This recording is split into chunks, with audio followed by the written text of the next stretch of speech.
Hi and welcome to Soael Art. Thanks for joining me.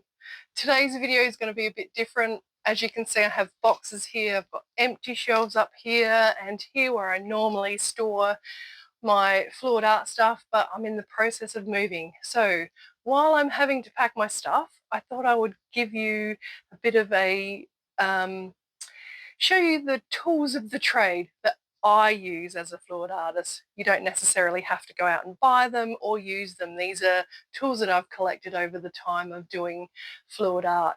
So enjoy. You'll have to excuse the camera work because I'm holding the camera with my hand. So I apologise if things seem a bit blurry or it seems a bit weird because it's, continually moving. Sorry. Okay, so this is my hairdryer. This is the most recent one I bought. Always looking for a good hairdryer, one that blows cool air that can go high and low. And I think I have found one, so I haven't tried it yet, but we'll see how it goes. Now here is my other one. I've got my big one and my small one. The small one there is the one I normally use for blooms and stuff because it's quite powerful and it's good to blow that thicker paint out. There's my blowtorch, my heat gun. My heat gun I started using when I was very first doing paint pouring to pop bubbles and resin, and then I was able to go out and get a blowtorch, and that's what I went and got. And as you can see, it's very well used, lots of paint on it. Here's some of my mixing tools. These tools I use, especially these ones here for mixing paint. This one I use for mixing my pouring medium because when I mix a lot, it's good to have this not dipped in other paints and stuff. And these is when I mix my lots of bases, my black and white ones. And then I've got others like little spoons here for colours. I mean, you don't have to have all these things. I actually started off using these, either big pop sticks or little pop sticks, because they're reusable, and once they start breaking or they've just got too much paint on, they're easy to throw away and they're cheap to buy. So you don't necessarily have to have plastic reusable ones. I bought a milk frother to try and help my hands when I was mixing paint, but it put too much bubbles through, so I don't really use that anymore. These are my resin sticks. These ones I use for mixing my resin when I use it. This one here, I use these little spatula type things to put my gels and modelling paste when I use stencils. I use them to scrape it over with. Now this is a resin mixer. I bought this because my hands are now getting a bit sore from mixing copious amounts of paints. So I thought I would try this resin mixer to see if that's going to help put less bubbles through the paint when I mix it, but also to help save my hands. And here we are over to my myriad of paint brushes, foam brushes, and palette knives, and a few odds and ends in there as well.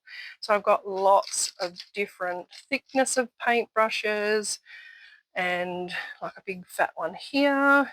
And then I've got these which I mainly use to do varnish. I like to push the varnish across with those foam brushes, and yeah, it helps spread it out a bit more evenly. And then I have my little foam here that I dab on paint and stuff in areas that I can't quite fix up with a paintbrush, or if, yeah, bit of texture and bit of different stuff. And actually these are all left over from when I was doing scrapbooking, so might as well use them, they're there. Okay, and here are some other tools these are sort of the tools that I haven't used heaps of. I can't wait to try using the dustpan technique. I'm looking forward to trying that out. These are my hot glue guns. One's like a pen and one's like the normal gun. And in here is just a few little odds and end pieces, like I use these for modelling paste, and these haven't used yet, but this attaches to a straw, and it has different end widths, so you can use it if you've done a Dutch pour and you want to just blow out little bits and pieces, and that's what that's for, but I haven't used it yet. These are my paint scrapers. When I have finished, I scrape up all my paint and put it in a bucket, and that's what I use those for. Here's the straws I used to use big fat paper straws and metal straws. That's what I started off with. No harm in starting off with that. 2 different sizes, which is good, and nice and cheap. So that was before I could really get into getting a hairdryer and using that. Colanders, these are little colanders I bought not long ago. Haven't used them yet.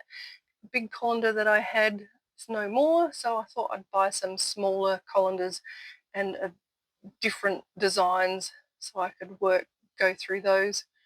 Here are some of my silicone things, silicone split cups, and my silicone inverted flowers. This is what I started off with. I cut the bottom off a plastic bottle, and that's what I used to begin with. Nice and cheap and great way of saving money until you can afford other things. And here we have the last lot of tools that I have. Open cup. This is great because it's plastic, light and cheap, and it moves when you pour the paint in. I have used these before. Because they are metal cookie cutters, they are harder, they are heavier, so they don't move as long. You have to sort of drag them along if you want them to going like that. These measuring cups have been great, especially when mixing up copious amounts of pouring medium, or I didn't quite have the proper scales, like they didn't measure quite down to what I wanted, so I used to use the very small measuring cup in there. And my funnels, haven't used them yet. I think I've used the small funnel once. I just am looking forward to using those in the coming months and doing different types of techniques. So these are the tools of the trade that I use.